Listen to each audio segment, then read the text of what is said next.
All right, welcome to Nerds by Screenlight. This is episode 44, Wow! if you can believe it. We are approaching the Ghostbusters Afterlife common podcast line where it says, around episode 46, it really finds its footing. It really finds its groove. So we're an episode away from, after this, from finding our groove. Okay. According to the Ghostbusters Afterlife podcast phenomenon. So our movie today is Joe versus the Volcano, which is starring Tom Hanks and Meg Ryan. Yeah. To start off the podcast, we decided that we would ask the question, what is your favorite Tom Hanks movie? And that's a tough one because there's a lot of them. Yeah. But I'll start us off. My favorite, there's actually two, because a recent viewing of one of his movies kind of shifted my opinion. It will always be number one. Will be The Terminal.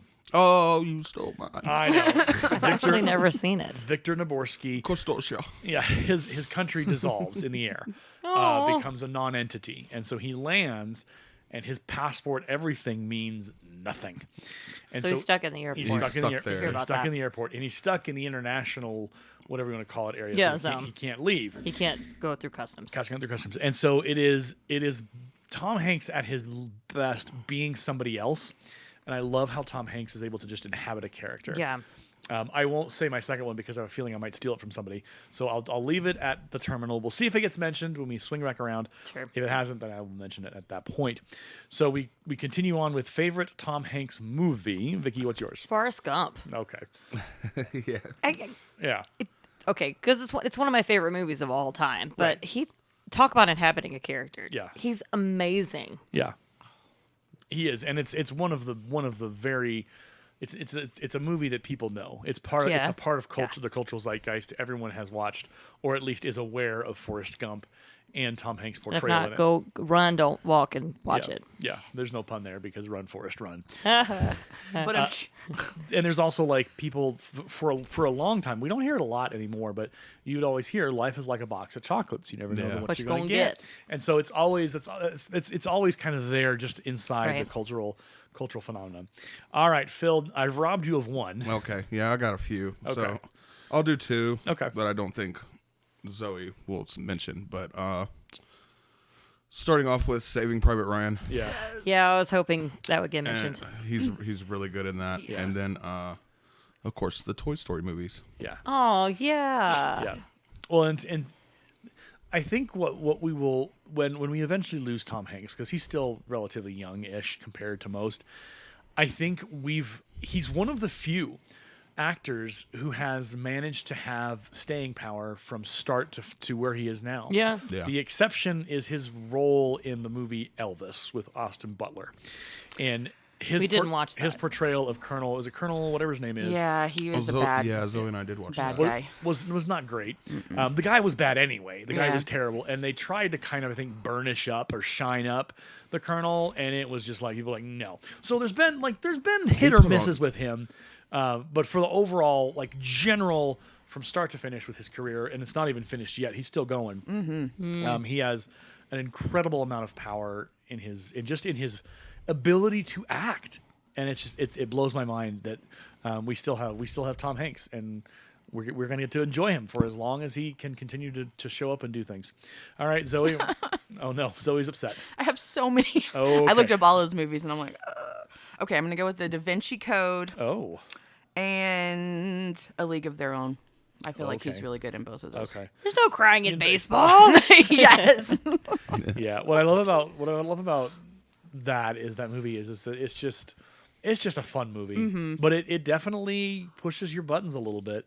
It definitely kind of asks you to recognize what the story of what happened and all that kind of stuff. Totally. The one that I was going to mention that I didn't know I was going to steal was one of his more recent ones, which is Greyhound, Oh, that I was haven't seen it. really good. and it's World War II, so it's Tom Hanks is familiar with it, obviously. Yeah. But the character he plays is very different from his Saving Private Ryan character. Okay.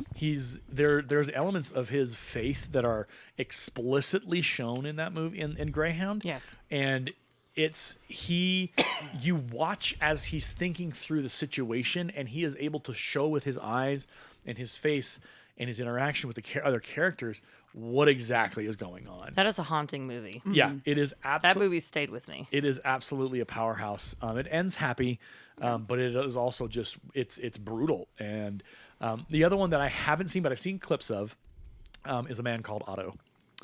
And I've heard of it. Yeah. Yeah. so it's based off of an actual foreign film, and a book even before that.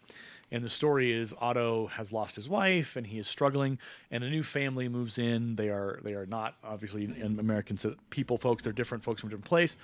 And he really doesn't like the family initially, and he begins to kind of grow close to them, grow warm to them.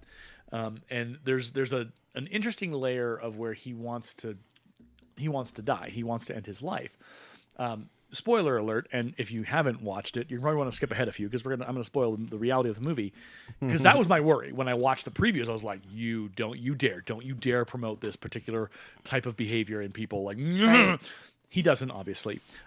He knows he's dying because he's got a condition that will eventually take him. And so, in the end of the movie, there's this touching moment where they find him dead, but it's because he passed away from his condition versus unaliving himself.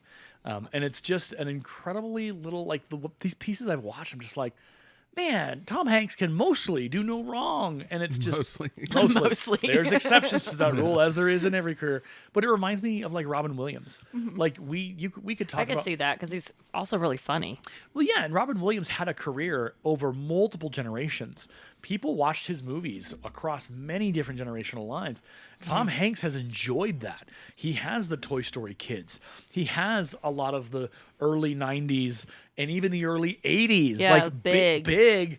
And like I was going to say that his one too. his romantic comedies with Meg Ryan and others. We're going to talk a little bit about how many times he starred with Meg Ryan in comedies. And I think this was the beginning. Yeah, from what I read. this is where it all got started. So I don't know. There's just Tom Hanks is one of those guys. He also is a very much of a proponent of typewriters, of using typewriters.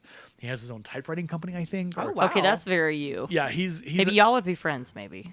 yeah. If the multi-billion-dollar actor Tom Hanks was to notice me, I would probably lose my mind.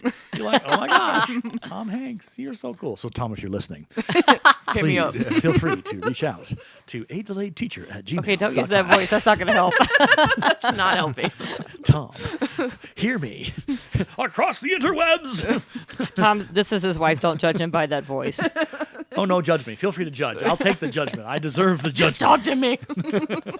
Notice me, senpai. Yeah. Yeah, I want to be loved by somebody who's big in money and all the things. Okay, anyway, enough of my desperation. I think Zoe has had enough. It's okay. It's- I'll just it's- drink oh, my we're- peach juice.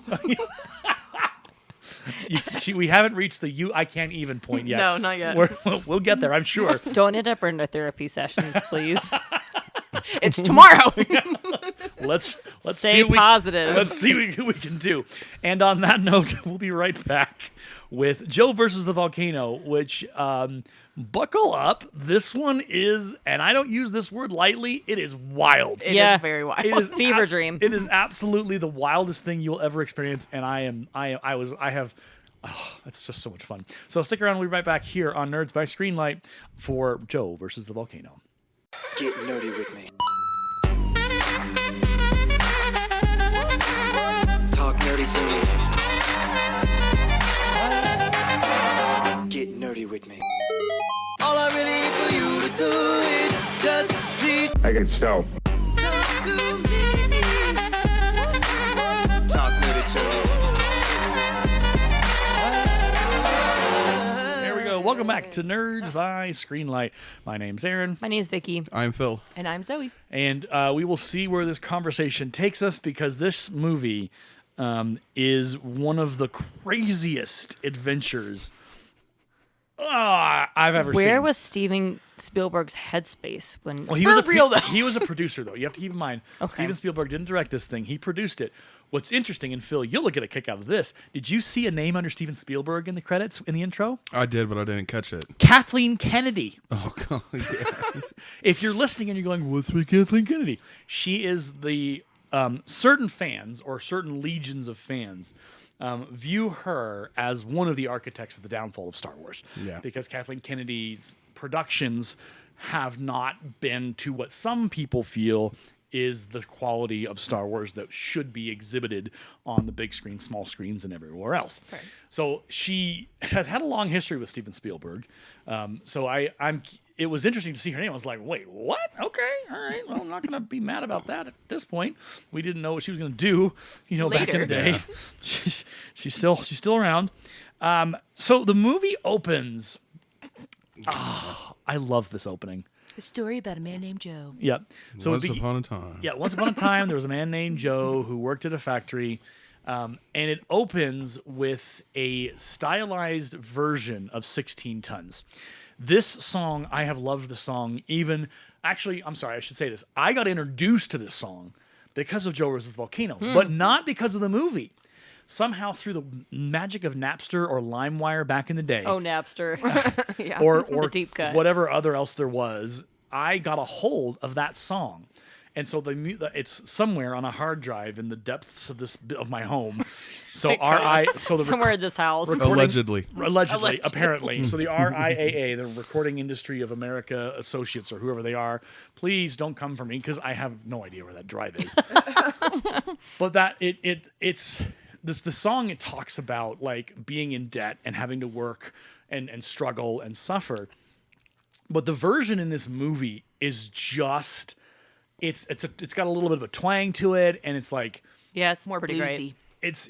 it's fantastic. I like the song. It's good. Yeah. What's interesting is I was looking at the trailer I was looking at the scene. I went on YouTube and I was like, Joe versus Volcano opening scene, and apparently this scene, like a couple years ago, was shared among Amazon distribution center employees about their experience. Because if you remember a couple of years back, there was a big brouhaha about Amazon's employees and how they were being treated in the distribution centers.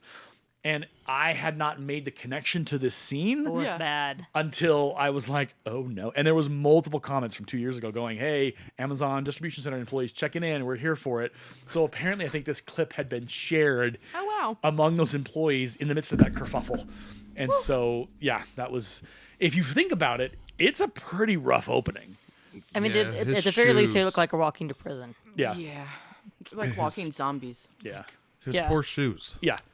Which, yeah, he gets out Multiple times. He gets out the car and steps into a puddle, and he looks around, and it's what's even better is how everyone else is portrayed.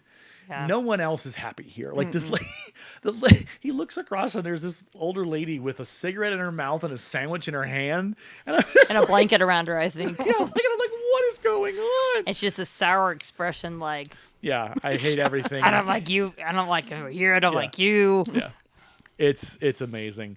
So we get, and then he there's the little flower, Yeah. and it gets smushed a couple times, and it's Poor little flower. yeah, it's Can we just talk about his haircut for a second? yeah, we do need to talk about that. It was horrid. Yeah, it Just was say no to mullets, people. yeah, No. And he was so skinny then, like Yeah, yeah, yeah. so skinny. Oh, Yeah. so skinny. yeah. And he was young. It was one of Very his young. first movies and whatever. So yeah, no, the haircut, and so he's basically like a gigantic Muppet. Yeah. And he's just kind of going through the motions of, and if you look at how the path is structured and how they walk, it resembles the logo of the company that you see in the door. And when that shows up multiple times. Yeah, shows that up- logo is everywhere in the movie. Literally. Yep, everywhere in the movie. And so everything that happens is centered around that logo. But it's very much dark and gray, and you get the impression that this is not a fun place to work. It's a medical equipment company. With a lot of jokes. I love the little signs. With in a the lot- Oh, my background. word. There is a particular item that they sell that they're very proud of. Yeah. It involves the particular the butt as part of like stuff. Like there's a thing where they have to like an examination occurs within that, and Oh, my gosh. It's a part of the movie. We can't dodge it because the movie leans into it very several hard. times. Yeah. Several times. But And it it- doesn't. and It's yeah. It's advertised alongside of petroleum jelly. Yeah. So there's this metaphor that they're playing with that we're not going to really go too much into. We're kind of just going to gingerly walk through it. 700,000 satisfied customers. Yeah. And counting. Yeah. Oh, my gosh. It is one of those things where you're just like, this was in a movie in the 80s. Like, what? Okay. Well, the beginning of the 90s. You're ruining us. Yeah, the 90s. That's true. My apologies. Yeah, it is a 90s movie. And so it is one of those things where you're just like, so, and later on. This explains Gen X so much. Yeah, a little bit. But it's also like the 90s where we kind of viewed, like people were viewing office work and kind of just that never-ending going into an office, walking down that thing, Selling your soul Drudgery. to the company store. Yeah, and it's again that music and how they go through that is just fantastic. I really love it. And then he finally gets in to the place, and his boss is on the phone. The dad from Clueless. Yeah, yeah. Yes. If you great actor. listen to every phone call conversation that He's having the same Same conversation. He's repeating the same thing over and over and over and over again. Yeah, I know that he can do the job, but can't or something. It's like I know he can. I know he can get the job. But can he do the job? And it just goes on and on. And it's so circular. I didn't say that because if I said that, I would have was been wrong. No, I didn't. I know say he that. can do. I can get the job. But can he do it? Just on repeat. Yeah. On repeat forever. Well, and it tells you, like, again, if we were to look at the universe of this movie, it is a wacky universe. His manager has a desk and a With receptionist. too many trophies. So many And trophies. the itty bitty desk. Yeah, a little desk, and he is running his own little kingdom, but he is doing nothing. Literally. He's just on the phone all day long, going through all the things. There's a lot of weirdness going on in that room alone. But there's a secretary where he keeps using her inhaler every 30 seconds. Yep. There's about 500 fluorescent lights above them. Yep. The coffee situation is Gross. Yeah.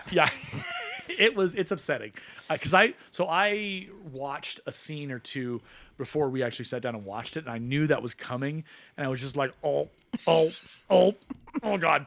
Oh my gosh, I was also looking at it like, put the creamer in first. I Yeah. might have even said out loud, put the creamer in first, then pour the coffee. Thank you. That's what you do with the powdered stuff. Yeah. And then the lights are flickering, and the flickering lights become a character of their own for about 30 seconds. He starts twitching. Yeah, he's just like watching like. We have a light like that. Yeah, so we have a fluorescent light in our laundry room, and for the longest time, the lights that were in there were fine. Yeah. And then they burned out. So I had to go to Walmart and find the replacements. Thank you for going to Walmart. However, the replacements, for whatever reason, I still need to figure out how to get it right in there in the light sockets correctly of the overhead thingy because they will flicker. Oh, gee. And so, I mean, they're doing my laundry and the lights are flickering, Yeah. but at least they're on. Before it Yeah. was like mostly dark, and I was like, Yeah. I've seen brown recluse. it's down like a here horror before. movie is trying to start, but it's just not going to go. It's just So instead, we're gonna have a rave. yeah, Yeah. and a very calm, composed rave. Yeah, The system is down. yeah, it's all there Did is. you catch that deep cut? No, I did not. A Homestar Runner. Oh, Strong bad. Oh, that Okay, is a moving deep cut. Oh my gosh. Okay, Fries are probably not even aware of what that is. Nope. No, I'm Nope. sorry. It was great. Yeah, Homestar Runner. If you're listening to the podcast right now, you need to pause, open up a new tab, and search for Homestar Runner. Trogdor is absolutely a masterpiece. Or Techno, which I just referenced. Yeah. Trogdor! Terminator of the countryside. Trogdor! That song was in Guitar Hero 3. Well, there you go. Yeah. Only you would know. So I do know about it. There is Burninating the countryside. Trogdor! Trogdor was a man. Yeah. He was No. a dragon He man. was a dragon. It was really He was just a dragging dragon. that, and they have the drawings of his fist and his hand, his It's human the fist. shape of an S. Yeah, Trogdor. It's fantastic. If you are missing out on that, there's also Teen Girl Force, Teen Girl Squad. Teen Girl Squad, and it's like Cheerleaders. Yeah. So and so. What's her face? Sorry, I watched way too much of Love it. I like that and one. it's like a 10 episode. They're like Yes, 3 sir. minutes each, and it's just, And they all die by the end. Yeah. Clearly, this is like a teenage boy writing what he thinks girls are like. yeah. So Homestar Runner was a big deal in the 2000s. Like a college years. Yeah, I was late 2000s. so funny. Yeah, and they came back to reinvent themselves a little bit, and I'm not sure what they're doing now, but yeah, if They're you're on looking, YouTube, I think. If you're looking, yeah, they're all. Oh yeah, Homestar Runner is your search start, and then Trogdor is your second search, and then Teen Girl Squad is Yeah. your second. At the time, search. they had a website and they would do it like updates Yeah. and Oh, stuff. cool. Yeah, there you go. So we totally got distracted off of Joel versus Sorry, my Volcano. fault. It's fine. No, don't Fluorescent don't, lights. Don't apologize. Trogdor is a legend. Anytime Homestar Runner comes up, we talk about him. He is the great, I don't know, in the sky or something, whatever, or on the internet. Yeah, Homestar Runner. Oh. Anyway, so we're in the shop, we're in the place, and we find out that Joe has a job. Now, his job title is wacky. What is his job title? So he is the Because he's not the assistant manager. That's No. a job he won't give him. No, he's the advertising librarian. like he's not the Oh, that, So yeah. he manages the library of the catalogs. He can't order them because his boss doesn't let him, and he can't. So he just organizes them and then tells his boss, "Hey, we need to order them." And he got in trouble because he didn't remind him enough. Okay, so that's coming down the It's road. my worst nightmare. Yeah, Agreed. So he gets in and he says, His cute little lamp. Yep, he has his. He I takes loved his lamp. it. Dee Dee, of course. So Meg Ryan plays all of the romantic women possibilities. I knew it. Yep, she's Okay. she's every This one of. movie for me, I'm used to seeing her in the romantic comedies, and so watching this movie, I'm like, Yeah. she's a good actress. Yeah, she I never is. thought she was bad, but I just kind of was like, oh, she's a romantic comedy Now, girl. she fulfills at least 1, 2, 3, 4, I think, 4 substantive roles in this movie, and it's fantastic. It is for. You're right. I was thinking Because about she it. had different accents and like Yep. everything for them. Well, and she Super she impressive. plays Dee Dee probably sans a lot of makeup. She doesn't have a lot of makeup going on, Right. Because the Meg Ryan we see later is very distinguishing, Mm-hmm. and that was intentional, obviously, to make Dee Dee kind of seem. So he goes, he has his little lamp. Now, if you watch this movie, and I knew it was coming, certain things and imagery is foreshadowing Yeah. where we're going to be sooner or later. Yeah. Because the lamp itself has kind of the tropical scene Yeah. and stuff like that. So he sits down at his desk, he puts out his lamp, and he hits the lamp. That's how I feel fluorescent at light school, to like- turn it off. Yeah. Turn those off. I want my own lights. Yeah. I did that to the light down here when it was starting to go out. Yeah. I would hit it, And it would to try to work. get it to turn on. mean, hey, I've done it. It would work, and then it stopped working. So we eventually just had to replace it. So then he has his little light, and he's getting to work. And I think this is when his boss comes in. Well, first the Dee Dee- secretary Dee Dee comes in. comes in. She says, "Hey, here's an order. You need for 5 each. for 5 each." And he's like, "Well, I've only got 12 left." She's like, okay. And he's like, and she just kind of walks away, and you're like, okay, what's going on? Mm-hmm. So then the boss man comes in, and he's like, Dee Dee just handed this back to me, and what's going on? And, Yeah. and he's like, well, I told you 3 weeks ago we needed 2, and I told you 2 weeks ago we needed them, and he's like, well, did you tell me last week? Nope. Nope. Why should I have to tell you a third time? No, seriously, this is my worst nightmare. Yeah. Not being able to fix the situation. You Yeah. have to remind somebody who was like, I have to be in control of it, and then getting in trouble with them because you didn't remind them enough. I know. My worst nightmare. Yeah. Build up. So he then says, I've got a doctor's appointment because I'm feeling sick. I'm not feeling well. And he's like, why you always go to the doctor? I don't feel well, and I don't go to the doctor. Maybe you should. Yeah. And this is You're always repeating yourself. Insanity? Much? maybe you're hallucinating those phone conversations. So Is your phone plugged in? yeah, are you just what is going on? There's a story here. I'm not sure you want to know it, but there's a story. So we're gonna swerve for a moment into Counselor's Corner. Oh Lord. We can't wait. We're gonna talk about how important is it to have balance in your life. Very Yeah. important. So if we were to evaluate Tom Hanks's character in this moment and his boss's character and how much they work and like, do they have a good work-life balance? 100% no. No. What are some significant signs that we see to the point we're at right now of that it's unhealthy for them? And do you want the I guess we want the short list or the long list? They literally all look like they're dead. Yeah. Like their eyes are sunken in. They're Yeah. very pale. Yeah. You got Dee Dee over here like slouched over Right. on her little typewriter thing. The other guy that never talks, he just looks out of his mind. Yeah. Yeah, Like- his eyes are about to Is like. that Mr. I can't make coffee? Yeah. Yes. Yeah. Yes. Just. It literally almost looks like they sleep there Yeah. and they eat and breathe that Yeah. life. Yeah. And And that's the only way. Like, I know this is kind of going towards later when he's like, I did all this for $300 a week, yeah. you know, and it's just like, is it worth it? Because obviously Right. it's not. right. And I think that's the thing is we all eventually in our life either we realize it sooner than we should or we realize it too late. That we're in a situation where our loyalty is not rewarded, and us staying at this company or working in this position, you're just as easily replaceable as the next guy. And he literally tells him Yeah. that at one yeah, point. yeah. I would like to take this moment to say I think this is something good about millennials. Let me explain. Because Okay. we have watched, like, our parents be loyal to a company. And then, particularly in 2008, like when there was a little bit of crash in the market, there were a lot of people that were laid off. My dad was one of them. He was a senior project engineer of a company, and they couldn't afford to keep him. Jeez. he ended up eventually getting his job back, but it's that kind of thing that kind of makes you go, maybe it's not worth it. Yeah. Totally. So, and I mean, my experience, I worked for a unnamed medical facility in Metro Denver for the better part of 5 years. And when I left that job and I went into some cheap counseling at our local college where they offer you counseling if a graduate student is their supervisor, It was the whole good thing. counseling. Yeah, it was good counseling. The graduate student was like, look, I can't actually diagnose you. I'm not legally allowed to.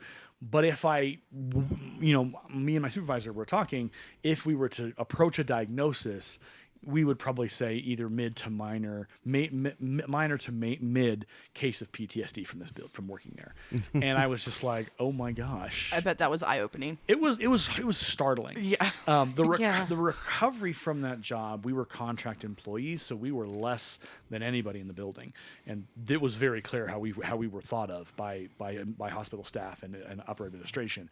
There was no question that we were lower than dirt, and they treated us like that, and they looked at us and spoke to us in that way of like, I can just get you fired tomorrow if I needed to. And it was 5 years of just like thinking, I got to keep working. And didn't you work the night shift as well? I moved to third. I've heard stories. I didn't know him at the time. But I moved to third shift because they needed somebody, and I was like, oh well, this is how I reinvent myself. This is how I make myself seem like I matter to these people, because it didn't feel like I mattered to them. And that was a terrible mistake. Working third shift the worst. Is not Third fun. shift is terrible. Yeah, and some people can do it. For anyone out there that does that, respect. Kudos to you. Much respect. Yeah. So I did that for for a couple of months, and then they found a reason, and it was legit. Like, I'm not gonna lie, there was a reason. The thing they came and they said, okay, either you resign or we proceed with firing, and you resign with 2 weeks, and we'll give you your 2 weeks paycheck and all that kind of stuff. And I was like, okay, well, here we go. And that was that moment of realizing I need to go back to school. I need to get my degree. I need to have a career. When I left, I had started at 35, 5 years. 5 years later, I was making 40 a year. So in 5 years' time, I had gotten $1,000 raise each year. And that in that business was hard. Like, making rent I managed, but it was rough. I identify with him because I've been in that position where everyone just yells at you and tells you you're a failure. And certain words were used by my managers. Like, they were my managers in the company we were part of, but they would say things like, oh, you're a blank, blank, blank, blank. And it was abusive. I won't repeat the language because it's inappropriate, but it was just like, for whatever reason, we became just like, okay, well, we got to keep going. We got to find a way to make this work. We got to keep working. We got to keep like climbing the ladder. And there was never the understanding of, we need to get out of here. Like, because I didn't think I could. And I think Tom Hanks's character identified with that because he doesn't think he can get out. In a weird way, I feel like you being forced to resign was one of the best things that happened to you. Yeah, no, because I went back to school. I went and worked at Starbucks. I worked for one of the best bosses I've ever worked up in my life. Shout out to Kelly. It was around the time we met. Yeah. It was when you were just getting back to school. Like, a lot of good things were happened and to so you. In some ways, and I think we all can identify with Tom Hanks. We've all been in those jobs where it's just like, the grind. And in some ways, to be clear, before we jump back on the main trail we were on, sometimes you got to grind. Yeah. Like, you can't get the perfect job straight out the gate. You're going to have to grind. And I mean, Zoe, if we went into your resume, It's all over the place. There's probably plenty of grinding that had to happen. Like, you had to work, you had to hustle, but you completed and you succeeded and you got to the mountaintops so you could go to the next mountain and you could continue to climb that ladder, and you're working towards having your own practice. You are succeeding in finding the next phase of your future, and that's what is important. That's what you should do. Thank you. You're welcome. And I mean, both between you and Phil, both of you are seeking your future and are looking to make the future your own and make those careers for yourself. And I think that's the thing that is important. Tom Hanks's character didn't have a bright light in his future at the end of the tunnel. It was dark and terrifying. Like, except the fluorescent lights, which don't count. Yeah. It's like survival mode is kind of how I see it. Yeah. So there is a serious side to this movie, which is interesting all these years later, where we're kind of extrapolating and explicating and really digging in and going, man, I identify with that character. As zany and as wild as this movie is, there's some moments where you go, hey, I see myself in Tom Hanks, which is a weird thing that I never thought I'd actually say. But there you go.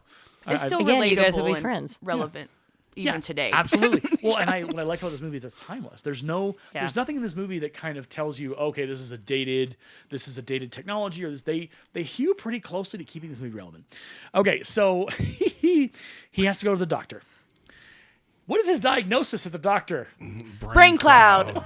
So this is where you laughed, and I was like, "What? There's Yeah. no such thing." And he's just looking at his crystal ball thing, going, "Well, you could get a second opinion." And I called it from there. I was like, "This doctor is bogus."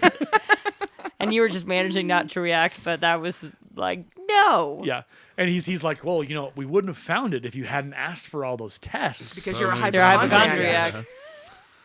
Brain cloud. And I knew something was wrong. He's like, and it goes right down the center of your brain, front Right. to back. Yeah. And He's it'll like- eventually take you out, and you'll stop. You won't have any symptoms for 5 months, and then Yeah, you're done. It's just funny because he could have taken an easy way out when he's like, it's cancer. Yeah. He's like, he could have just been like, yeah, it's cancer. Yeah. Like, what? yeah. Well, what I think why he does the brain cloud is because it puts Tom Hanks in the position of, okay, I'll be fine until it kills me right away. Because with cancer, there's chemotherapy, there's treatments, there's you slowly but surely experience the loss of your facilities. Yeah. But with this, it's like, well, you can go live your life now. Take your chances. Now, obviously, spoiler alert, we find out later that this doctor is in the back pocket of Lloyd Bridges' character, and so he is a legitimate doctor. He's a legit doctor. Which, by the way, I wonder, is he connected to this company he's working for? More than likely, yes. I've just Probably. But yeah, it's interesting. Well, okay, so the moment I like is he stands outside the doctor's office. the dog. Yeah, and I Big like old this Great too. Dane. the camera slowly but surely pans us out. And what I love about it is that he is all alone. And then like this dog shows up, and he just kind of looks at it and just he starts to pet it, and then he goes full on like, oh, my puppy, I want a puppy, I my know, doggy. but Great Danes love to be like nuzzled. They do. And then the old lady, the owner, just rips him away, Like, pushes no. past him. Well, no. Then he hugs her. Yeah. He And then hugs her, and then doesn't she's know. like, "Okay, yeah, we're done." We've had enough. Yeah. I can't even is what she would have been on the Zoe Yes, scale. yes. The Zoe scale. But it's like he's seeing life through a different lens now. Yeah. Yeah. And he wants to stop and pet the dog and Yeah. whatever. Take So a 3-hour lunch that he gets yelled at for. Like, I quit. So- Good for you, man. Yeah. well, we're not there yet. True. So I'm not Freddie. joking when I say this movie is wild. He gets back to work, and I don't know how to describe what happens next without just being like, what in the Dude, world? I would, oh man. I just feel like it's everything he's ever wanted to do. He does He's it. just like, I'm gonna do it right now. I have nothing to lose. So he takes the paper off of Dee Dee's typewriter, Yeah. and then he motions to the somewhat deadpan guy to do something, and the guy's like, what? And then what does he do next? He has like a prosthetic arm that he's like just And he touching arm everything. wrestles hit with the- it. Yeah. He arm wrestles Yeah. with it first. And then he's like, what are you doing? He's like, hold on. But then you called what he does next with it. Yeah, I With was the like, please smack your boss with it. And he just kind of like taps him on the head. Knocks him on the head. I love how he like he puts the hand on the phone and he's like, oh, hello. And Like, is this thing even ever? it's like he completely has lost his mind Yeah. at this point. He's in It's that like fugue state of I'm manic going to, a little bit. Yeah, he's a little bit lost it. And so then his boss is like, what's going on here? And he's like, I quit. And he goes and gets his lamp. He also does the drain thing that you're not supposed to touch. Oh, yeah. He's like, nothing happened. I've been wanting to know what So would I happen. read some trivia. Apparently, he closed it, Oh, which is okay. why nothing happened. Gotcha. I'm either okay. closing it or opening it. I don't know. Yeah. So he goes and he does that, and the boss is like, "You're not supposed to do that." He's like, "I always wondered. Nothing happened. What?" And he throws the sign on the floor. He collects his things. He has a bunch of books: the Homer's The Odyssey. Romeo and Juliet. Romeo and Robinson Juliet. Crusoe, which are all story-wise connected Yeah, to this movie. because he does go on an Odyssey. Yeah.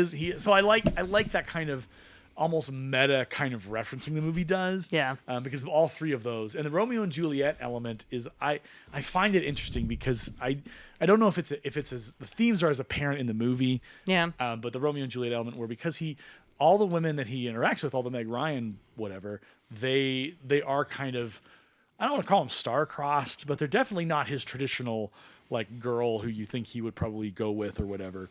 Well, he starts his escapades on that right here during this conversation. Yeah, so he gets The boss is like, "There's a woman in the room. Do you not know that?" And It's like I've noticed her from the first moment. yeah.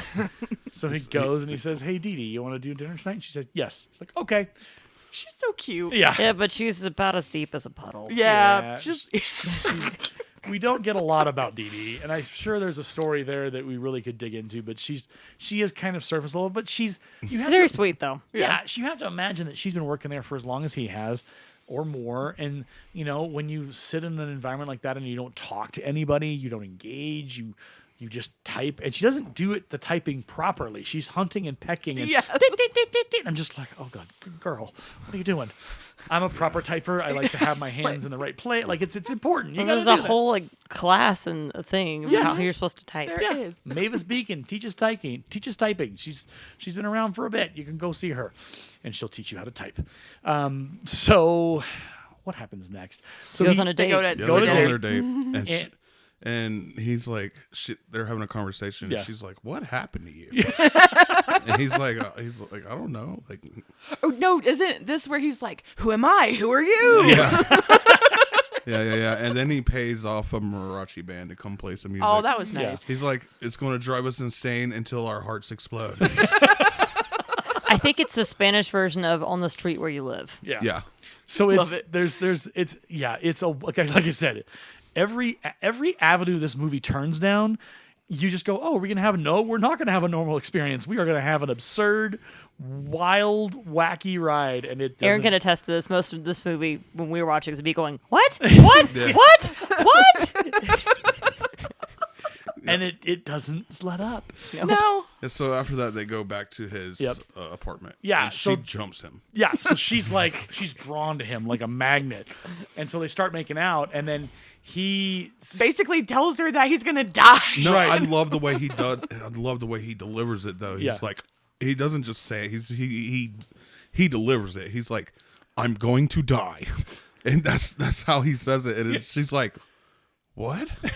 It takes her a little bit for it to register. Yeah. And so then he tries to start start the kissing again, and she's like, No, I I can't do it. She says, "I can't handle this. Yeah, no. I can't handle this." Yeah, with I her love little her voice. accent. It's very, very fantastic. Okay, keep going with it. And so I mean, ish. We'll see. So she goes. So she's like, "I can't handle this. I gotta go." And so she goes out and she closes the door behind her. And we're like, "Oh, okay, it's over." Then she I comes forgot back my in. bag. And then you can see the hope and she's back and I forgot my bag, and she like doesn't come in too much. She just reaches down, picks it up, and says bye, and is gone. Yeah. So he is distraught. Obviously, he is sad, and I think he just goes to bed at this point. Yeah. Yeah. And then Doesn't he sleep on just a couch? I can't. That's so sad. Yeah. He's earning $300 a week. It's like Yeah. a studio apartment kind of vibe. it's a little tiny. But the movie up until this point has kept the colors very muted. So the next morning, our dude is sitting at his kitchen table. His feet are up. The window's open. There's Pajamas. birds chattering. He's having cereal. I think he's got a cup of coffee or something going on there. And the world is alive. Yeah. And I love how this movie does that because, it's been dark and foreboding and all of a sudden now it's like, hey, here we go. Sunshine, rainbows, butterflies. And one of my favorite comedic actors, Lloyd Bridges, shows up. And I don't know if you've ever seen him in comedies. You need to check out Lloyd Bridges. Yeah. He was in Airplane. He was part of the air control group at the tower that was trying to talk the airplane down, and all the madness was happening with Liam Neeson. Liam Neeson? Nope. News. Aaron, don't mix them up with. So the reason why I mixed Leslie Nielsen.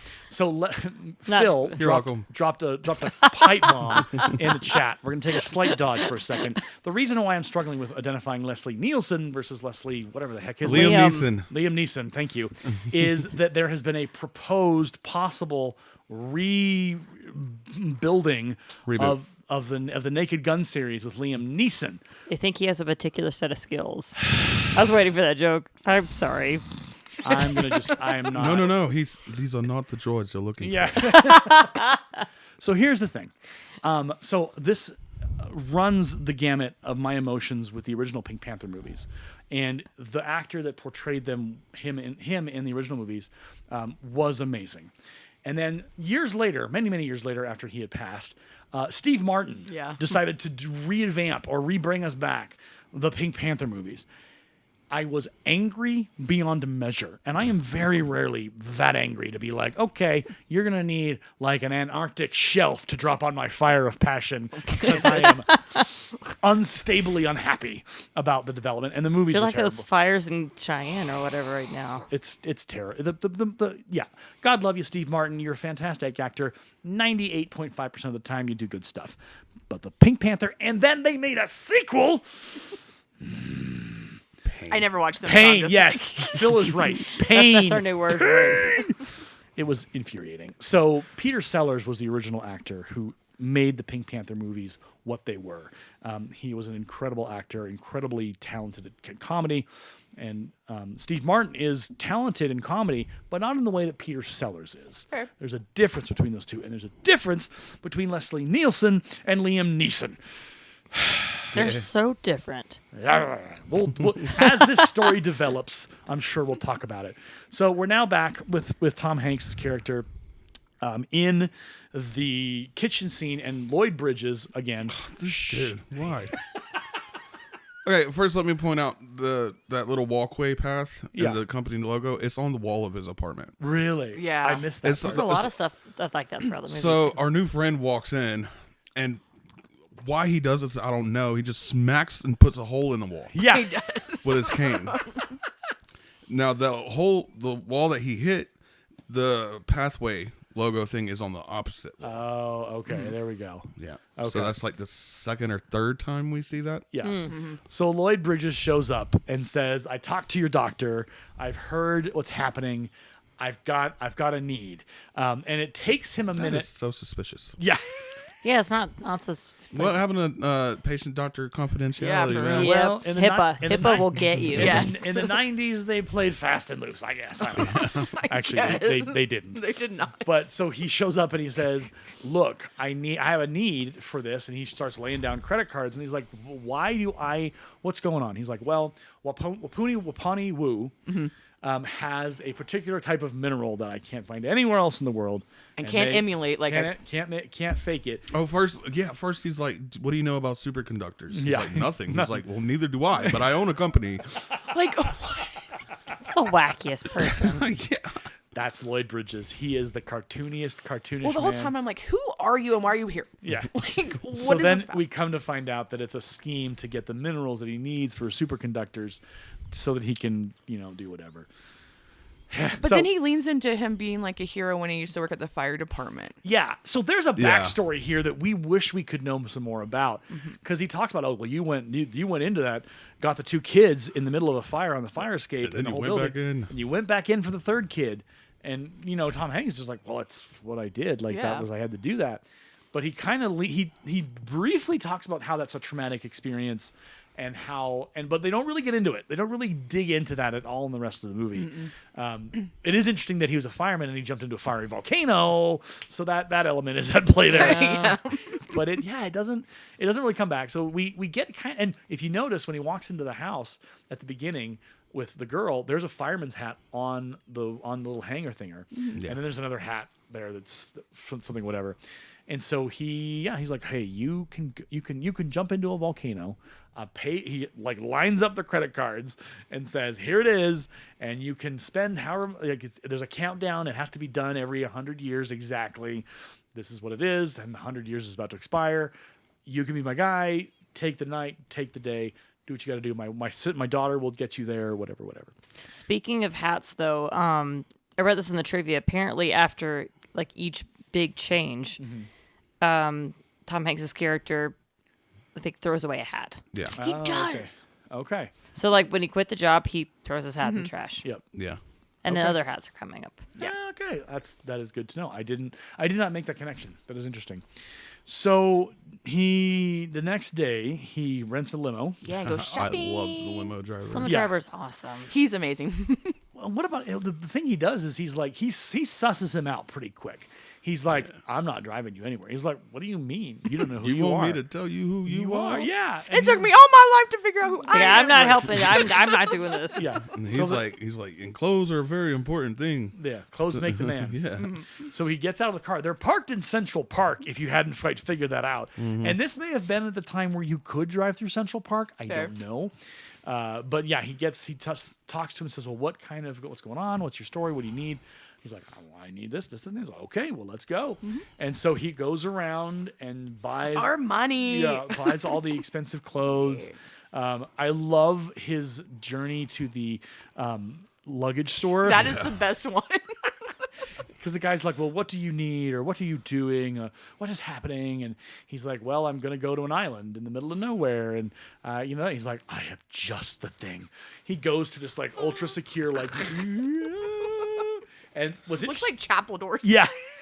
It's almost like a religious experience with these trucks. And he mentions, like, they're waterproof, all this kind of stuff. Only the finest ingredients. Only the finest ingredients. He says, if I had the means, I would own one, which suggests that he can't even own one, Right. even though he's working. This thing's as big as a school bus, I swear. Yeah. And so then Tom Hanks goes, I'll take 4. Yeah, I need 4. And he's like, the line he says, you will be remembered forever. Or something like that. 1,000 years. 1,000 years. Yeah, for 1,000 years. And I'm just like, oh my gosh, he must think this man of God. Well, he's probably like, now I can afford one. Yeah, I'm not going to go out of business. I have all the money in the world now, running all those credit cards. So he goes back to the hotel. Oh, this is sad. Okay, walk us through that. Well, he tries to get the limo driver to hang out with him, but he has a family, so he Yeah. can't, which is understandable. But he goes to this really nice restaurant, Yep. and he's in like the best hotel room with the comfiest bed, but he's all alone, and you feel it. Yeah. Yeah. And it just goes to show that you can have all these things, but it doesn't take away loneliness. Yeah. Totally. Yeah. And so there is that sadness. So he does that, and he goes to bed, and he wakes up the next day. Yep. Gets on the plane. Gets on to the plane. And The yes. voice of the flight of "Welcome to Los Angeles." That was also Meg Ryan. Yep, Meg Ryan. For real. Yeah. Yes. Yeah, she played multiple parts of this movie. So he flies through, and here's the fun thing about a lot of those movies in the 90s. Those airlines paid money to be included in I'm those sure. movies. So when you see that American Airlines plane, I guarantee you they found like the best hero shot of their plane that they could get in those days, and that's what ended up in the movie. You could tell that it was shot separately from the movie Yeah, too. yeah, Because the way that the plane looks stretched out. yeah. It looked weird. It's always like, why does that look fake? Yeah, because they inserted probably some promotional video Yeah. into the movie because that's how movies worked, and they still work to this day, unfortunately, Yeah. sometimes with how sponsorships go. So he lands in L.A., and we meet. The second Meg Ryan. Oh my gosh, she is hilarious. I love her. She's very breathy What in a her character. pronunciation. Yeah, Like a painter and a poet, and how does she talk? I just like it so much, and oh my gosh, and I was like, was Meg Ryan imitating the typical like LA track? It was so funny. yeah. I don't have a response for that. Yeah. She's like, don't tell me because I'm flibberty gibberty or something like that. I was like, what does that word mean? I'm a flibberty gibbet, which means Yeah. she just will share anything with I mean, everybody. she does. She's untrustworthy beyond any measure. No filter. Yep. So Can't keep a secret. Yep. Nope. So she takes him to the hotel, I think. No, they have dinner first. They have dinner. where she And they like go for a drive. Yeah. thing on the crab. Though they go to the restaurant, and she's like, "Oh, you know what you do?" And she just kind of I'm like, what are you doing? Well, that's how you do it when you got I know, but crabs, she's son. so violent. yeah. She's got a You, lot. you don't need to be that violent when you eat crab. She's got some anger issues. That's very apparent. And so Here's she's my painting. Yeah. What do you think? yeah. They are kind of meta though, because that painting is literally what's about to happen. Yeah. Yep. And I'm like, A okay. lot of foreshadowing happens to this movie. Then Yes. yeah, especially like with the moon. Yep. Yep. A lot of that. So I think at this point, she's like, they kind of just have dinner, and then she takes him to that place, and she tries to kind of seduce him a little bit. He doesn't go for it, does he? No. No. I think he was scared of her. Yeah. From their little chitty chat and the. Yeah. car. in the car. Yeah. Would you like to hear my poem? Again. Yeah. And it's such a short little poem. It's And like, you're just like, your hair is in the palm of my hand or something. yeah. So weird. And then he just kind of Like a haiku. So okay. short. And she's like, do I hear it? No. No, okay, sure.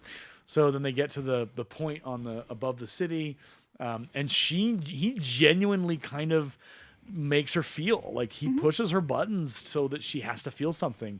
And I think it's fascinating that the character of Tom Hanks is the one he's learning things about himself, but everyone else around him is having to do that because he's grappling with his end of his life. Right. And so he's asking questions he would never ask normally. This is when he gets the haircut though, correct? He had already got it. Yeah, That he was, already got it. And so we're back to actual Tom no Hanks. mullet. yeah, we got the Tom Hanks. He going. looks better. He looks a lot better, a lot cleaner. And so she, talks to him, but then he's like, "Well, you should probably just take me home and go back to the hotel." And she's like, "I could come up if you want." And he's like, "No, See you in the morning. see you in the morning." And I that's want what. breakfast. Yeah, she. There's time for breakfast. Can I come for breakfast? Time for breakfast. I can eat for breakfast. He's like, "Okay."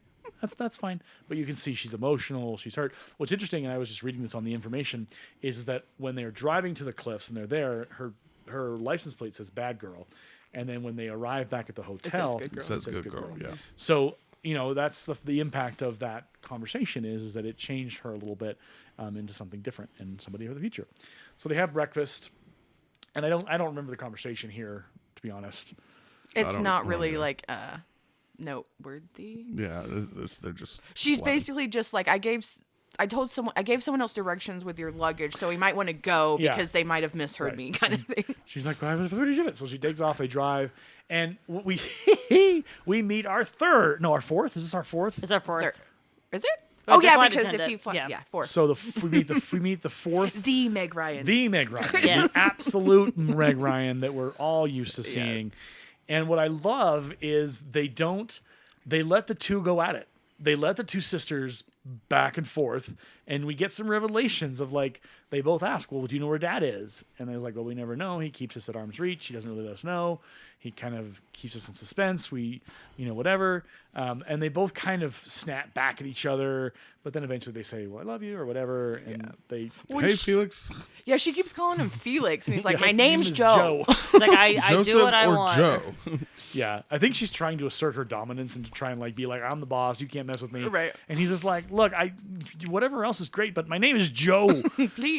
And she's like, "Okay, Joe, let's go." And so he gets on the boat, and he comes to find out that Named the Tweedledee. yeah, the Tweedledee, because the other boat is obviously the Tweedledum. And she tells him, she's like, "He's giving me this boat. It's okay because he's got another one." And he's like, "The Tweedledum." And oh, okay. So fun fact, the chef and the engineer in this movie is the sister in So I Married an Axe Murderer. It's absolutely stunning. Aaron to- didn't catch it. Now it's like, Aaron, that's her. I wrote this note. Yeah. Yeah. And then I Like, looked I and I was know like, her. "Oh my goodness. That's amazing." She plays a more heroic character in this movie. Obviously, she goes down. She eventually. With a cool accent. Yeah, she's. Yeah, so- not demented at all. No, pretty normal. So what I like about this is that there's almost like she's attempting to kind of. She's met somebody that she wants to talk to. She's met Tom Hanks' character, and because she's like putting him like he's in bed, and she's like, "Oh well, this is more space, and the guys like to sleep here, and I like to sleep in the whatevers." And he's like, "Okay, Do you know how to work the light yeah, in the bathroom? And yeah." He showed me. She's She like leaves turn and off the light enters for the you? room like 5 or 6 times. yeah. Literally.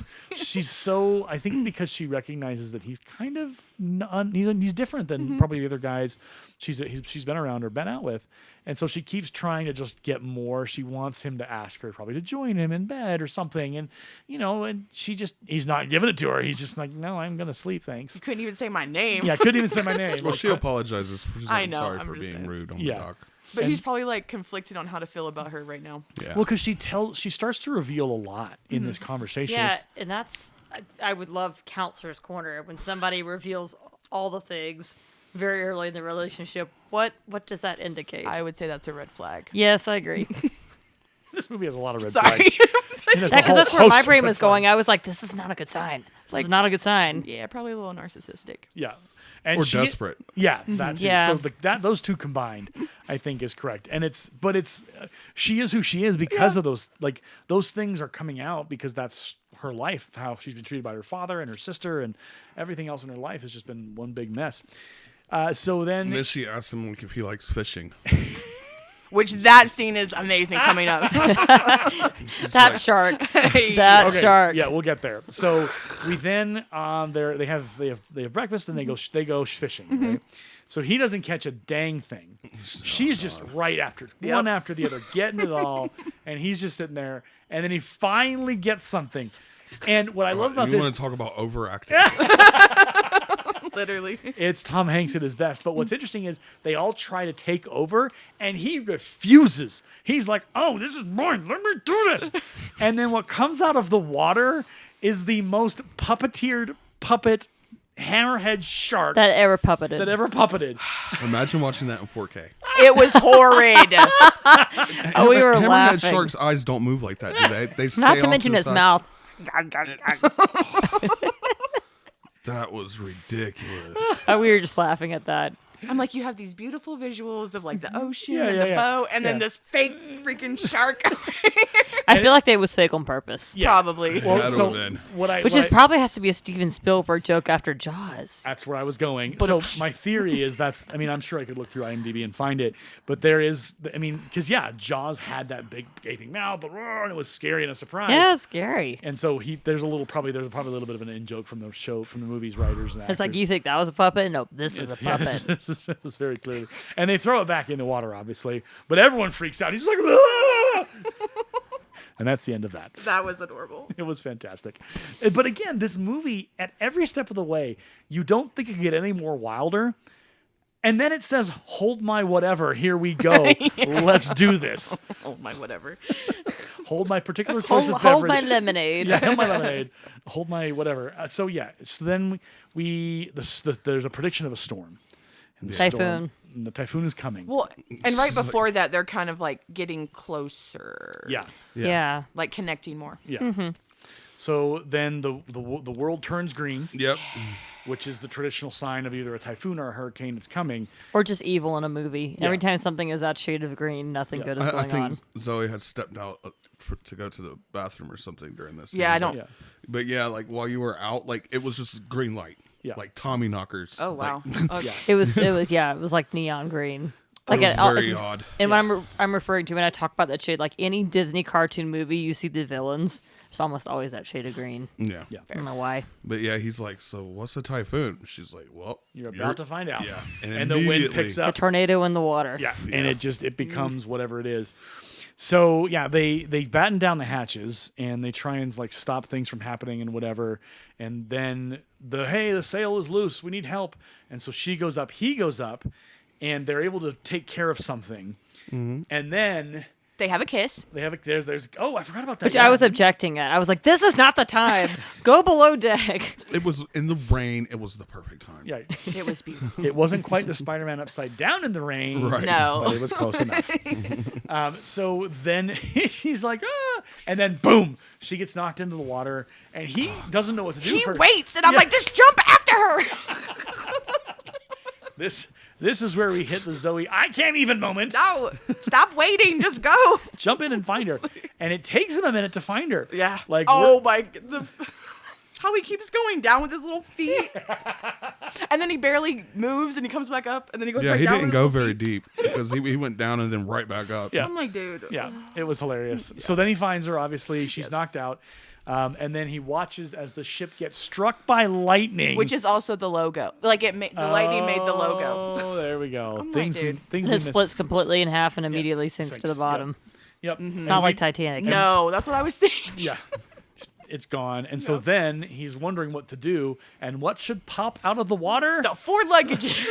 The waterproof Yeah. luggage, which That again, also float, apparently. float. So he gets her on and he lashes it together. And we get the extended kind of experience of struggling in survival. And he rations out the water. Plays golf. He does Didn't last very way long. better than Jack in Titanic. Yes. He ties them all 4 together, and Yeah. they're both on there. Right. I love how he So gets. no one gets hypothermia. No. He looks like he gets scurvy though. Like Yeah. towards the end, but I love how he gets use out of every single odd item and Yeah. Yeah. gizmo that he bought on Yeah. his little. Like the violin bar and Yeah. Right. all these things. Yeah. He gets the golf. He plays golf.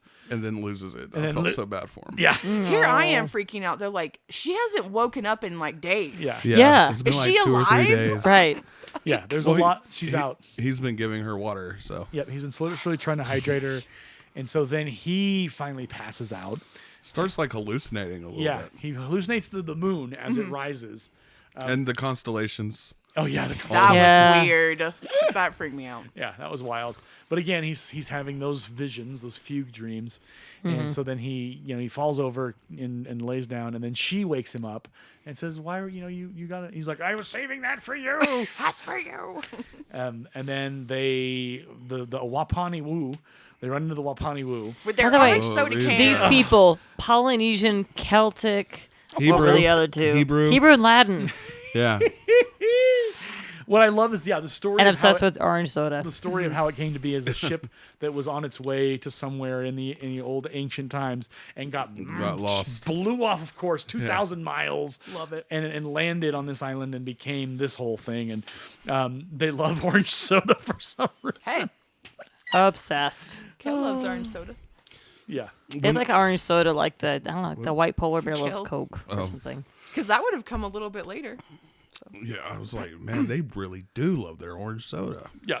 They're like They wear wearing like a the necklace. cans. Yeah. When They for a use it in their second, hair. I'm almost like, is this all a joke? Right. Is this all a Like- dream or I whatever? will say this is where Yeah, the I was kind of movie- wondering too. This is where the movie's date kind of shows. Okay. Because in their language, like I don't know if you picked up on it, but you could pick up like some words like kimosabe and Yeah. stuff like that. And I'm just Yeah. like, oh my goodness. Yeah, they definitely lean into it. If you don't remember or don't know, one of the lead actors in the Wapani Wu tribe is none other than Nathan Lane. Okay, I was like, I know this guy, Yep. but I couldn't figure Yeah. out who it was. Yep, Okay. he was at the beginning with the boats and everything like that. He kind of plays a part with the rest of it. He is an absolute joy to watch in the limited moments that we have him for this movie. And so they arrive. They have their orange soda. They start pampering. Yeah, Both of them. No, not the dude. It looks like pampering at first, and then Yeah. then It gets weird. Then it gets well. And like they're hazing him. Once I they feel start like. beating him with the tuna, I'm like, and then it cuts to her and she's like getting her feet nails are done. did. Feet done. Her hair done. And then it cuts back to him, and Yeah, they're octopus like on his face. sucking on his toes or something, and he's screaming. Stop that! Stop it! Stop it! And then Octopus stuck to his face. he's got an octopus. It's like Yeah. he's He's like, enough. he says enough, and they just kind of go, oh. And he's like, this is not real. Don't no, we're done here. No. But I love it how it cuts back and forth. It draws that dichotomy between like how they're treating him and what they're doing to him, because it's almost like the boys are messing with, like you said, hazing. They're giving him a little bit of trouble and seeing how long he'll put up with it. Right. To the point where he's just like, enough! I've had enough. We're done here. Oh, that's Yeah. growth for him, though. Yeah, that He's is. found boundaries. He's found boundaries. He's standing up for himself. Yeah. True. It took a run in with the Wapani Woo, but he managed. He pulled it off. He did.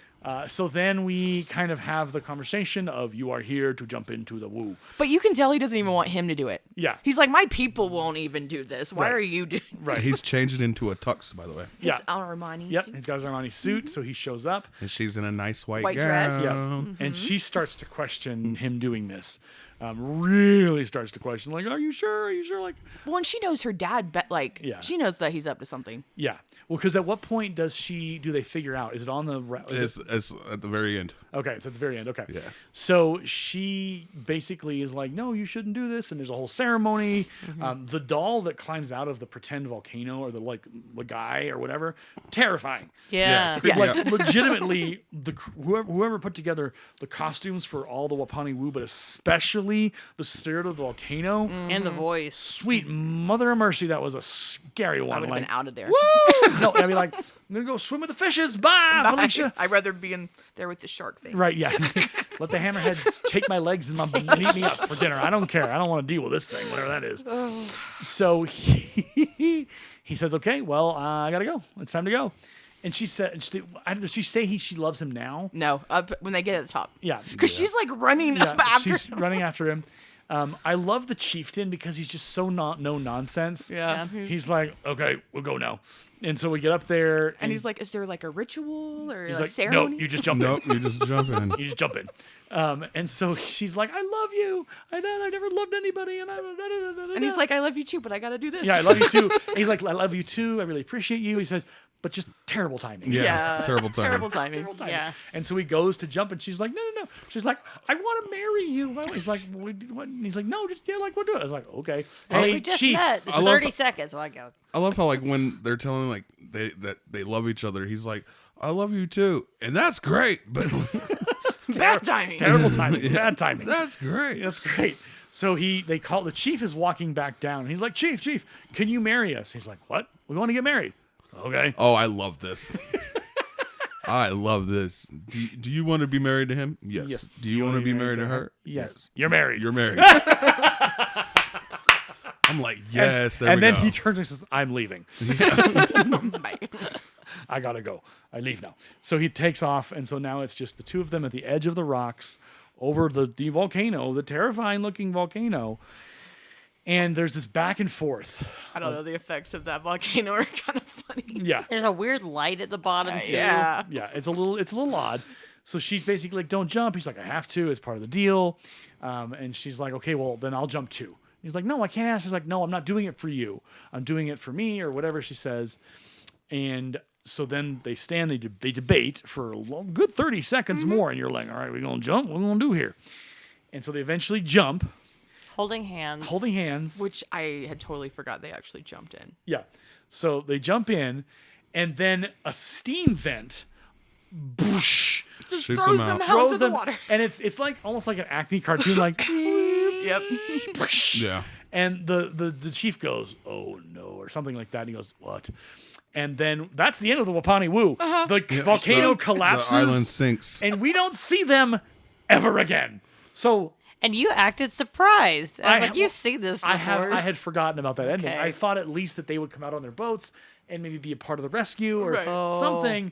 But no, we lose Bye. Nathan Lane, we lose the chief, we lose all those wonderful people with their orange sodas. Yeah. The Wapani Woo gone after a millennia of existence. That's it. That's the end of that one. Along with that mineral that dude needed, Yeah. apparently. So Well, now, and then I'm like, did you really need it? You weren't there. yeah, you didn't. Well, and probably because you didn't want to be in danger. You wanted to throw some other sap into the mix and see if it worked. Because the possibility of that not happening or not working there's a good chance it wasn't going to work. But he had enough science, I guess, to say, yeah, if he jumps in, and then the volcano is satiated. Which in this universe, that is an actual thing the volcano needs. It needs a human sacrifice every 100 years, or else bye-bye, Wapani Woo. 1,000 years. Oh, 1,000 years. Okay, 1,000 years. So yeah, that's, I don't know. But they offered it the wrong sacrifice. Yeah. Well, it's just funny when they're in the water and they're like, why are you not dead? Why aren't you You not dead, dead? Daddy. So, like, what happened? This is a movie where I'm like, why did they spare him? Is this just like a silly romance thing? Or... Well, so here's a theory, and why the volcano spit him out. Because it was 2. And the volcano demanded 1. I thought it was because it needed to be one of their people, and all of their people didn't want to go. Oh, okay. Because the Maybe. chief asked him again before they go up. He's like, "Are there any other volunteers?" Because he didn't want to send Yeah. Joe up. Yeah. I'm like, to me, it's fate. Yeah. I agree. It's so the movie can happen. Yeah, it is. So they end up in the water, and the mountain sinks, and then guess what pops back up? Luggage! The magic luggage. Our favorite 4th man, or 8th man, if you're playing football, returns, and they put them together, and they. And she's like, isn't this romantic? yeah, yeah, Our honeymoon is going to be so great. yeah. And he's like, well, I'm going to die. And, and he's like, well, who's, and he says the doctor's name. And she goes, wait, what? Yeah. That's my father's doctor. He's like, wait, who? He doesn't have any other clients. He only has my father as his patient. And she figures it out in like that. Just boom, you got played. Yep. And he's like, Well, so she- I'm not going to die? And then he starts acting like his throat is hurting again, which is from the beginning of the movie. And I was like, Hypochondriac. no, all this growth. No. Well, it's like he tells her that he's like, he said I had a brain cloud. And she just starts laughing. Yeah. She's like, what is brain cloud? Right. Why would you believe that? Yeah. Yeah. And he just kind of goes, well, this is what they told me. And the doctor, what's his name, said this. And she's like, wait, what doctor name? That's my father's doctor. And then it connects, and then it's like, oh. What I was hoping for is there would be like a wedding scene or something, but Or no. a rescue boat. Or a rescue boat. All we get is them on that little luggage boat. I thought it was nice because earlier when they're on the Tweedledee, she talks about how she wants to. The reason why she wants a boat is because she wants to sail away from man and man-made things. Oh, yeah. And then at the end, she brings it up again. She's like, or no, he does. Yeah, he's like, we're selling. He's like, we're away from man and man-made things Yeah. now, and so it kind of Nice. It's like a full back into circle. I that. actually didn't make that connection. Nice job, Phil. Thanks. Thanks for retaining the intellectual part of this program, which I Very well. apparently wasn't able to do today. But he even ends up using his little lanterns he bought. Yeah. So, I mean, It all works out in the all end. In your Yeah. defense, Aaron, this movie is a fever dream.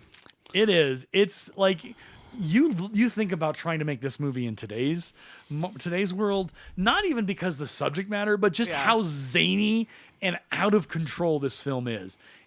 Every cylinder fires, but it is a wacky film. It's just like, that's what's happening now? Okay. And as soon as you accept it, Yeah. the movie goes, now this is what's going to happen. And you're like, but what? Why? Okay, cool. I'm processing. I figured out. I'm coping. And then he's like, but now you get to actually do this. And then, We're going to magically have the volcano spit out 2 people. right. And that's just how the like- movie's going to end. It's going to be this weird, and then we're not even going to mention the fact that the entire Wapani-Wu tribe is decimated and drowned by their own You volcano. couldn't get away with that today. No way. Yeah. Well, you'd at least have to show them like getting on their but this You'd movie, have to have survivors. this movie doesn't care. no. It did not care about anybody except for our leads, and obviously Meg Ryan and Tom Hanks. That's the word I'm His looking name for. right. You're gonna be friends. Yeah, we're BFFs. He just doesn't know it yet. Actually, probably will never know, to be honest. I can Photoshop you a picture. I'll put it on the shelf with my Julia Stiles. I was gonna say we should. My Julia Stiles experience and my Tom Hanks. I've met both of these people in my own mind. I can make it to where His you met him at the birthday same is time. April Ooh, 2nd. put me His in birthday is April 2nd. There you go. Julia Stiles and Tom Hanks and me. Let's do it. Let's make it happen. We'll put together the best of both worlds. My gosh. It'll be great. So then, obviously, Meg Ryan and Tom Hanks, they go on to star in many romantic They're a good comedies. couple. But the one that, I love the one that is the big one for me that really kind of was the crowning jewel above them all. They're all great, but kind of put a nice capsule on it was You've Got Mail. I agree. I love You Oh, Got God, Mail. yeah. Yeah, I really enjoy You've Got Mail because it brings I back want to say the original it's based on that you've talked about. I didn't Yeah. realize it was based on Yeah. like a older black and white film. Yeah, the Shop Around the Corner or whatever it is. Haven't seen We it. haven't seen it. We may check it out. It doesn't look. It's not. I don't think it's as good as the other one we've watched. The others black and whites we've watched. But yeah, they really had a great chemistry together. And Meg Ryan is absolutely fantastic in everything that she does with the romantic comedy world. So there you go. That is the review / conversation around Joe versus I the can't Volcano. believe you didn't bring up that they're in Sleepless in Seattle. they right They now. are, yeah. They were the romantic comedy movie power couple for a long time, and I would almost argue that they are the king and queen of it. They will never be dethroned. I'm reading now that fans were pushing for Meg Ryan to play Bo Peep in Toy Story. Oh Oh, That would have been cute. Was Meg Ryan in Forrest Gump or am I crazy? no, she was No, not. that's Robin Wright. He was in Princess Bride. Okay. Yeah, there you go. Okay. Yeah, Robin Wright was another one of the romantic comedy kind of fixtures of the 80s and 90s. With good reason. Meg Ryan, and then there was Groundhog Day with which was not Meg Ryan. No. God, and I can't think of that guy's name right now either. Something Bill Murphy. Bill Murray. Or Murray. Sorry. Oh, God. Close enough. Bill Murray. I can see his face. Well, and Julia Roberts, too. You can't forget Oh, Julia yes. Roberts. I love Julia Roberts. Yep. And Julia Roberts and Hugh Grant almost, I feel like, could maybe challenge those two to the king and queen of romantic comedies. Fair. But I disagree. What about the actor in Pretty Woman with Julia Richard Roberts? Gere? See, to me, those two are They more. are Richard Gere cute. wasn't in enough romantic comedies. That's true, though. He was in certain, but he wasn't as like repeated as a Tom Hanks. But they look like they could be a real couple. But that pairing is what I'm saying. Yeah. Those two. yeah, it worked out And really Drew well. Barrymore and Adam Sandler, which we're not going to make that list, but Yeah. those two. Definitely. Yep. So there you go. What are we doing next week? Do we have an idea? We should rate this movie, although I don't know yeah. how I'm going to do it. Me either. I'll start with me. There's very few plot holes that, I mean, again, it's so zany, it's hard to nail this movie down anywhere. So I'm going to go with a 9.5. And if I'm feeling really cheerful because I love the romantic comedy genre, a 10.0, because it's just, it doesn't take itself seriously, but it also does. And we've talked about this with other movies we've watched in the past, right? So A Knight's Tale, totally wacky, wild, but it has Not like this. This is but it has moments where it takes itself seriously. My mind was blown. It was a wild ride. I'm not gonna lie. Joe versus the Volcano is one of the craziest movies I've ever yeah. seen. I thought A Knight's Tale didn't pin itself down. Yeah. Nothing compared to this, for me anyway. Right.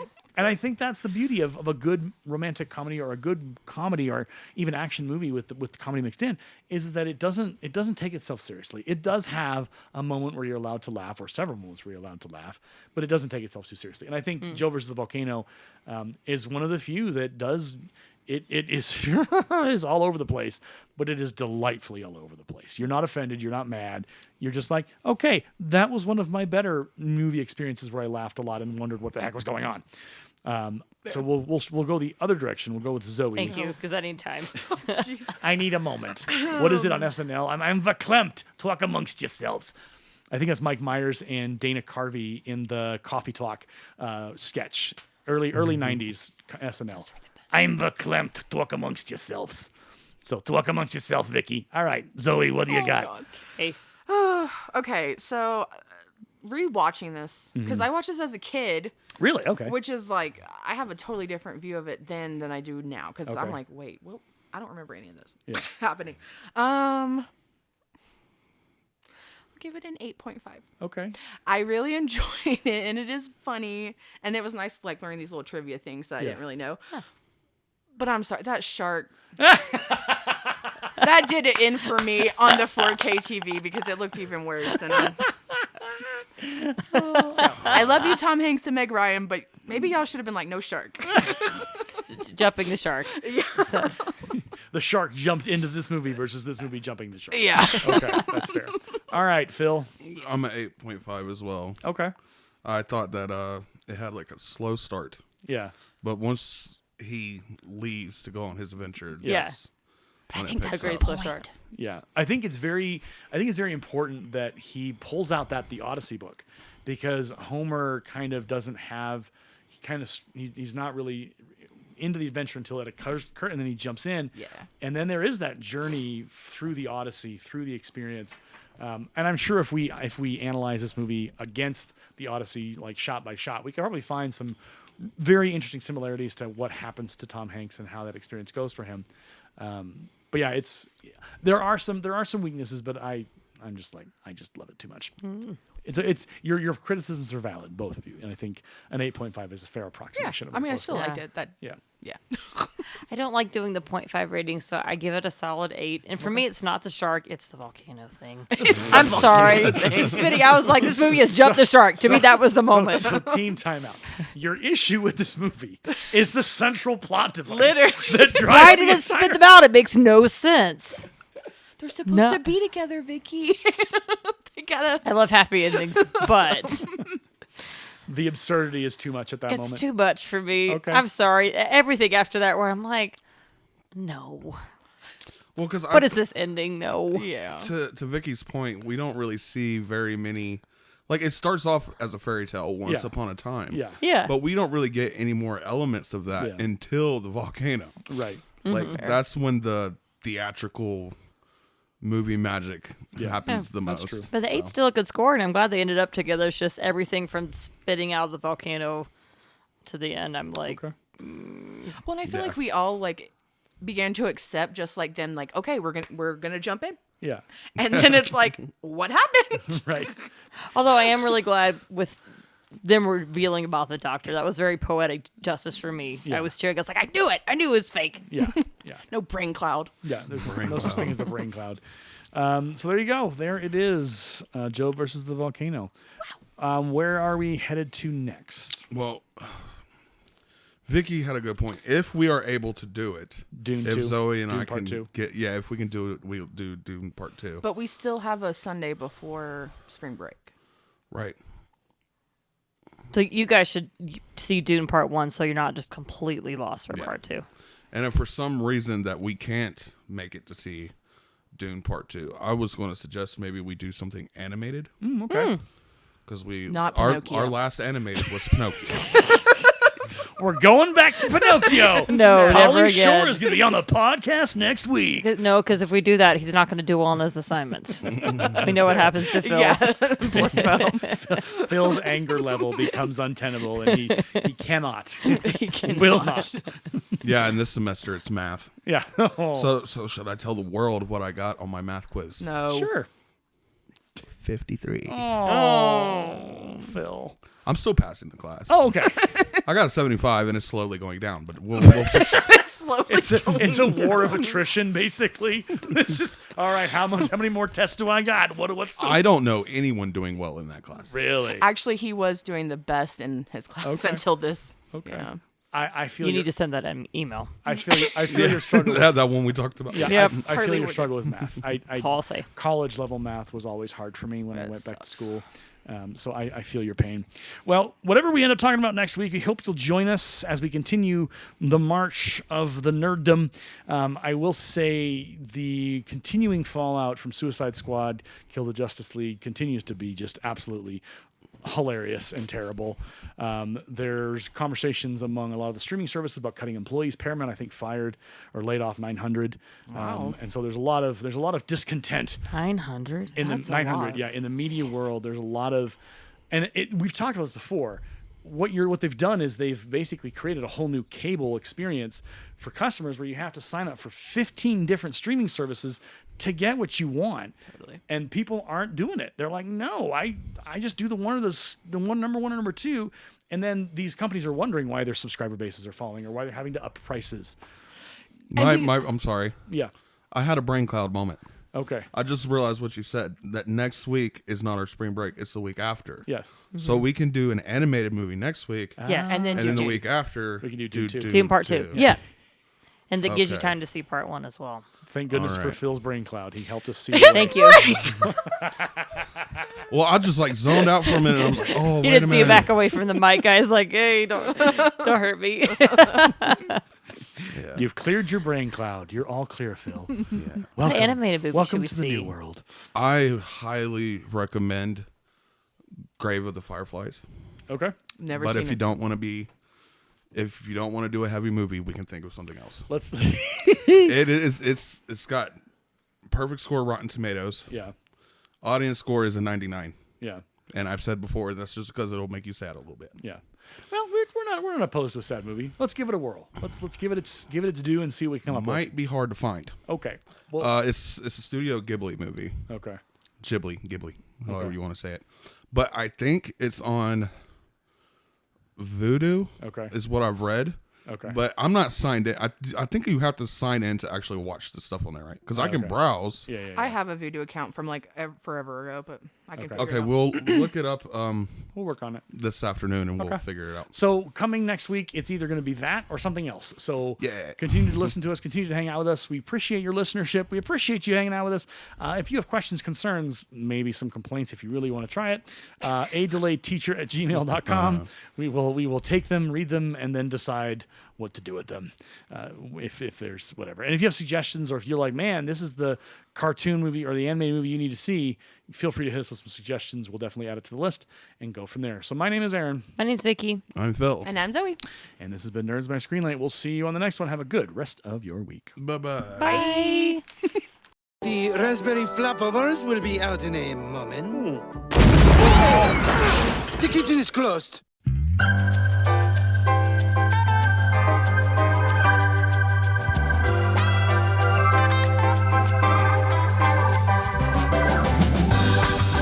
You've been listening to the Nerds by Screenlight podcast, presented by Create at Morgan Productions, located in Fort Morgan, Colorado, USA. For more information on our production house, other podcasts hosted here, and further details, please visit www.createatmorgan.org. You can find us on Twitter at the handle CreateAtMorgan. Create at Morgan is a school club at Lincoln High School, our alternative education campus in Morgan County. Our sponsor is Aaron DeLay, the language arts teacher at Lincoln. Send any feedback to adelayedteacher@gmail.com. Thank you for listening to our podcast.